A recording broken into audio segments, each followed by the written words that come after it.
La marcha es un tema apasionante, es fundamental entender que la marcha no es solamente un ciclo, sino que tiene un inicio y un final, y eso es fundamental en el desarrollo de las personas, en el desarrollo ontogenético. Entonces el planteo del problema es si coincide la descripción de los libros en esos ciclos con lo que vemos en la práctica kinésica diaria, si eso que muchas veces memorizamos nos sirve, porque generalmente no se nombra el balanceo de los miembros superiores, ya que eh, económicamente desde la biomecánica es muy importante y clínicamente también. ¿Y qué le falta a esas descripciones de los libros que no están siendo consideradas? Básicamente una de las cosas que tenemos que saber es que la marcha es una necesidad evolutiva, es una de las hegemonías de las funciones básicas de los seres humanos desde la locomoción. Por lo tanto, es importante su comprensión, es importante entenderla desde que no caminamos porque sí. Es necesario que caminemos y es necesario que caminemos a diario. Entonces, cuando nos ponemos a pensar en la marcha humana, hay algunos factores que debemos tener en cuenta.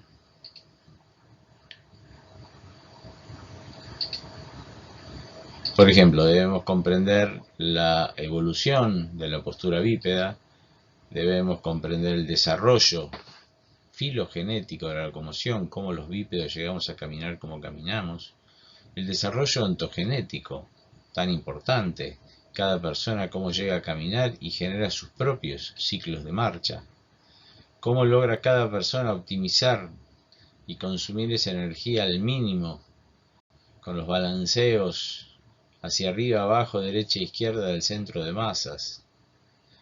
¿Cómo logramos que esa marcha, como cualquier gesto motor, logre ser efectiva, eficiente y eficaz? Para esto es importante entender entonces desde la filogenia, y sabemos que el reino animal se divide en dos de acuerdo a la columna vertebral. Por lo tanto, esto nos tiene que ayudar a entender la importancia de la columna vertebral en las funciones hegemónicas de los seres vivos, sobre todo en este caso de los seres humanos. Entonces, para hablar un poco o ver la marcha humana, tenemos que hacer una introducción al estudio de la locomoción humana. En esto vamos a ver que desde la filogenética los primeros vertebrados fueron los peces, y los peces se movían, y estamos hablando de los primeros peces, se movían con inclinaciones laterales del raquis, que heredaron sus posteriores seguidores en la cadena como los anfibios y los reptiles, caminando también con inclinaciones laterales del raquis, pero esto ya ayudado por miembros. Ahí es donde los miembros empiezan a tener una función importante. Entonces tenemos que decir que respondemos a un diseño evolutivo donde es fundamental conocer los conceptos básicos de la selección natural, la eficiencia de la especie en el tiempo, la adaptación del ser humano a una ecología específica en el mundo moderno donde casi se nos exige ser sedentarios, entender el proceso evolutivo del cerebro, gran coordinador de todas las funciones básicas, que somos proyectados para la movilidad e intentamos no movernos e intentamos realizar acciones, pero las menores posibles. Y los seres humanos somos por lo que podemos movernos. Nos sentimos mucho mejor cuando entendemos que nuestro cuerpo se mueve y se mueve bien, y el problema anímico es fundamental cuando perdemos la movilidad. Por eso podemos decir que el movimiento es el factor fundamental para que los seres humanos nos desarrollemos, logremos el conocimiento y sobre todo hayamos evolucionado a lo largo de millones de años. Por eso es importante considerar la evolución de los animales vertebrados hacia la postura bípeda. Y esta evolución implica algunas adaptaciones a la locomoción bípeda, como muy bien podemos ver en la imagen. El bípedo tiene básicamente diferencias sustanciales con lo que es el chimpancé, su cuadrúpedo más cercano. Varían el tamaño de los huesos, el largo de los miembros, la forma y disposición de la columna vertebral, pero sobre todo hay dos cuestiones básicas. Uno es el tamaño de la cabeza ósea y otro es la forma y orientación en el espacio de la pelvis. La cabeza para el desarrollo de un gran cerebro y sobre todo el desarrollo de una visión binocular que permita captar el espacio en 3 dimensiones, y la pelvis para el nacimiento de un bebé en un canal de parto grande de gran cerebro, y la disposición de los músculos glúteos, ya no tan importantes como extensores de cadera, sino más bien ubicados para lo que realmente somos, que no somos bípedos sino monópedos, porque como vamos a ver es esencial en la marcha humana el monopedalismo. Entonces, podemos ver en esta imagen claramente la evolución del neurocráneo desde las primeras formas de los seres humanos que medíamos 1 metro de altura, como el Australopithecus, llegando al Homo sapiens de nuestros días. También podemos ver la evolución inclusive de la dentición. Acá con los restos fósiles de Lucy, un Australopithecus, uno de los más antiguos que se conocen, de unos 4 millones de años, y ver cómo evolucionó también la forma y disposición de la columna vertebral y la dentición del chimpancé y del hombre, del ser humano, como omnívoro. Entonces podemos ver dentro de los orígenes de la locomoción bípeda que el primer problema es trasladarse sobre la superficie terrestre, y la solución, como vimos, son las inclinaciones laterales, pero como esto producía gran fricción contra el suelo, la solución fue que los miembros alejen la panza que rozaba el suelo, y así se desarrolla la cuadrupedia. Y el tercer problema era ahorrar energía para aumentar la descendencia. Y entonces había que desarrollar una forma de caminar energéticamente menos costosa, aunque trajera otros problemas. Y así nació el bipedismo y la posibilidad de tener crías al menos una vez por año. Entonces, cuando hablamos de evolución también tenemos que ver otras partes del cuerpo, como la rodilla y el desarrollo del genuválvulo, que permite, al estar parado sobre 2 pies, que estos 2 pies mantengan una distancia, desarrollando la base de sustentación. Y también el desarrollo importante de la relación entre la longitud del fémur y de la tibia. El fémur es un poco apenas más largo de la tibia.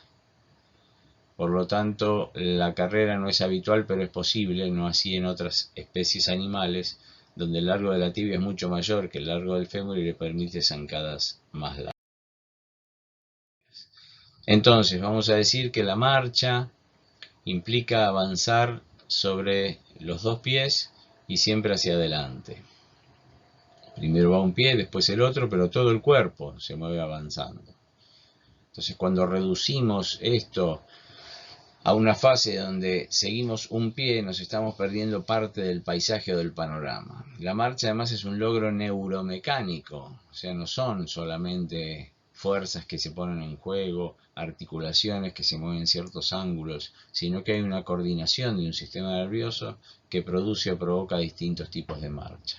Y para que esta marcha se desarrolle, se necesita varias formas de aprovechamiento de la energía. En el arranque, para desarrollar la energía cinética, pero además se necesita apoyo y equilibrio, lo que da seguridad en la marcha, y muchas veces compensaciones. Y entonces acá donde aparece el desarrollo del estudio de la marcha, donde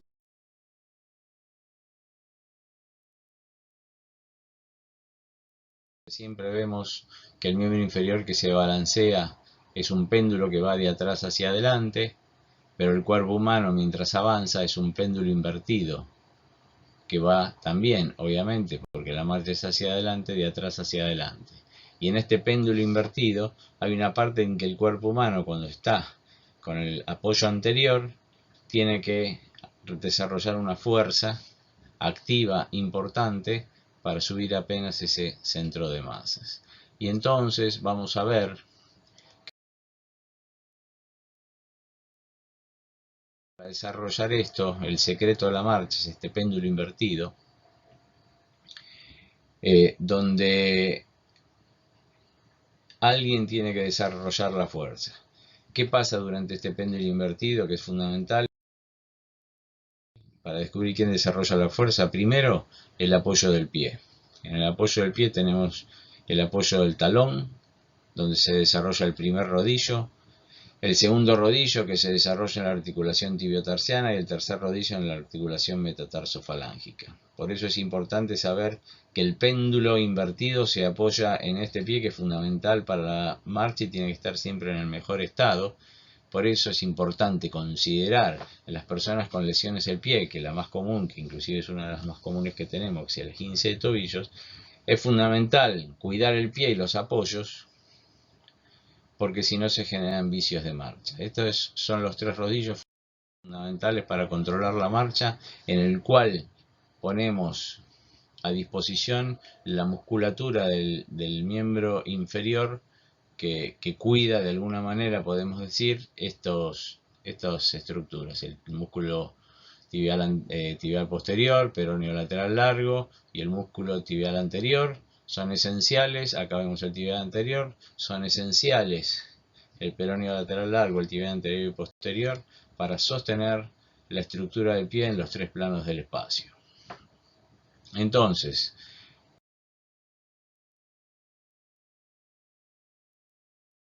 en esa flecha que veíamos que el péndulo va hacia arriba, ¿quién levanta el pie contra la gravedad? Y entonces acá aparece algo fundamental, enrollamiento y giro del tronco, desarrollando lo que se conoce con el nombre de mecanismo oscilado, donde hay disociación de las cinturas, mientras que la cintura pelviana gira para un lado, las cinturas escapulares giran en sentido contrario, y esto genera un fenómeno de torsión y de enrollamiento de la musculatura en un mecanismo, en un músculo como el psoas ilíaco, donde va a tomar punto fijo en uno de sus extremos y va a lograr levantar ese tronco hacia adelante en contra de la gravedad, desarrollando ese péndulo invertido. Obviamente el músculo psoas ilíaco no trabaja solo, sino tiene un montón de sinergistas, pero digamos que es el centro y el eje de toda esta marcha. Cuando el músculo psoas ilíaco está tenso, duro, generalmente por trastornos posturales, es cuando la marcha empieza a encontrar vicios y empieza a haber compensaciones, ya sea en anteversión o retroversión de la pelvis o en aumento o disminución de la lordosis lumbar.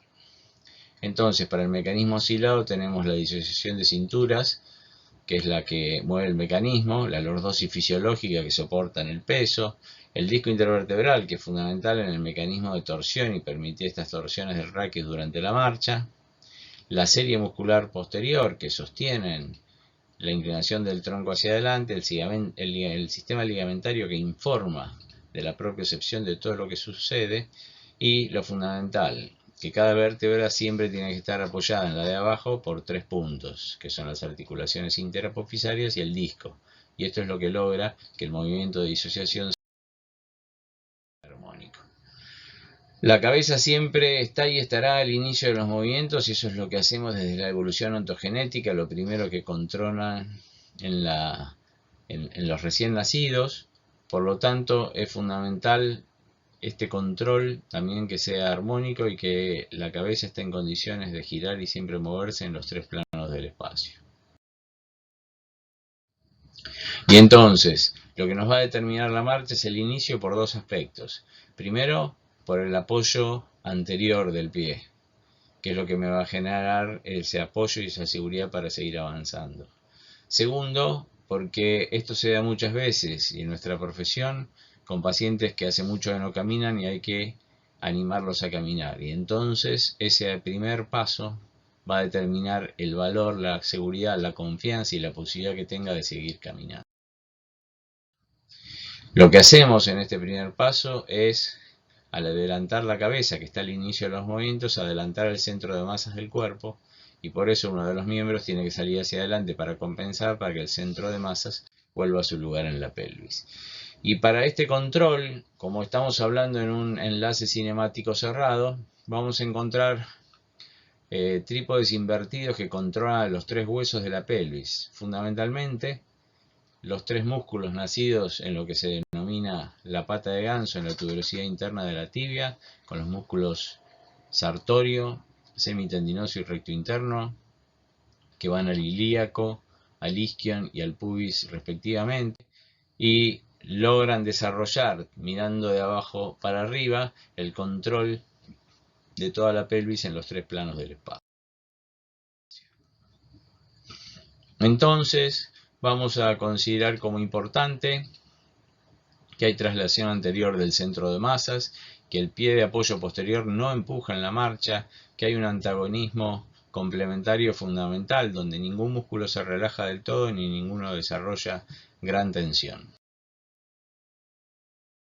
Y entonces podemos ver también las fases de la marcha, claramente desarrolladas, donde el 60% es la fase de apoyo y el 40% la fase de balanceo. Lo que pasa es que esto es un solo pie y tenemos que multiplicarlo por los dos pies. Por lo tanto, vamos a decir que como cuando el cuerpo se mueve le pasa algo, ¿qué le está pasando a nuestro cuerpo durante la locomoción? Primero, depende de las condiciones iniciales, ya que es un sistema dinámico. Por lo tanto, siempre es importante evaluar y saber que cada persona es única. No podemos adaptar la persona al ciclo de marcha que aprendimos. Tenemos que adaptar el ciclo de marcha que aprendimos a las personas. Además tenemos un diseño evolutivo para adaptarnos a la marcha bípeda, donde el raquis genera la fuerza, los miembros inferiores logran el apoyo y la seguridad, o sea, nos equilibran, y los miembros superiores compensan. Para esto entonces es fundamental, para analizar y ver la marcha con armonía, cómo oscila la pelvis, el apoyo de los pies y el largo de los pasos. Donde también vamos a considerar el ancho de los pasos, como dice la siguiente imagen.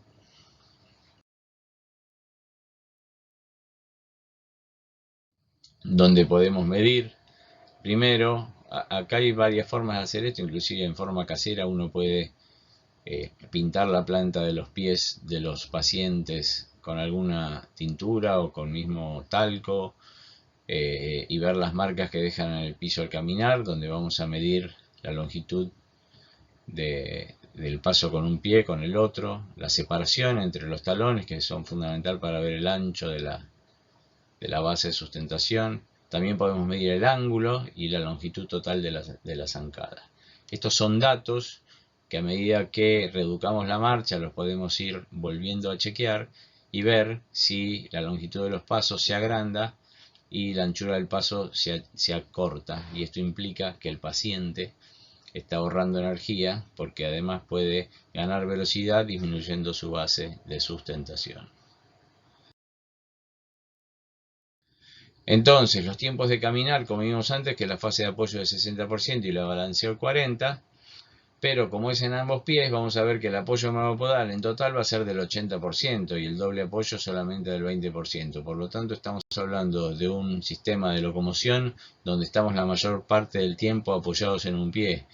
Por lo tanto, hay que orientar el entrenamiento analítico específico a la posibilidad y tiempo que pueda la persona soportar su propio peso sobre uno de sus pies. Y esto es importante a la hora de analizar, porque nosotros vemos claramente que estos elefantes están avanzando en fila, pero cuando nos ponemos a pensar un rato, nos damos cuenta que en realidad los vemos quietos y nunca los vemos avanzar.